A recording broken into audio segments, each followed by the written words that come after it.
حضور پاک نے کلیجی نہیں کھائی لیکن اس کو حرام تو نہیں فرمایا نا. اوجری بھی حلال ہے لیکن بعض علماء اس کو مکروہ کہتے ہیں. اللہ سب کو اپنے دین کی خدمت کے لیے قبول کر لے. بہرحال جو لوگ حدیث کے منکر ہیں ان کے پیچھے نماز نہیں ہوتی. منکرین حدیث تو گویا منکرین قرآن ہے، چونکہ حدیث تو قرآن ہی کی شرح ہے. اصل تو قرآن ہے، کتاب اللہ اور سنت رسول اللہ. تو جب حدیث نہ ہو تو قرآن پر کیسے ایمان ہے؟ اور قرآن یہی کہتا ہے کہ جو میرا نبی دے وہ پکڑ لو، جس سے روکے رک جاؤ. واللہ اعلم. ربنا تقبل منا انك انت السميع العليم وتب علينا انك انت التواب الرحيم. اللهم فرج هم المهمومين، نفس كرب المكروبين، واقض الدين عن المدينين، واشفنا واشف مرضانا ومرضى المسلمين.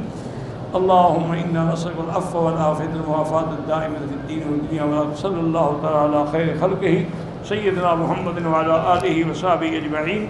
اللهم صل على سيدنا محمد وعلى آل سيدنا محمد وبارك وسلم عليه.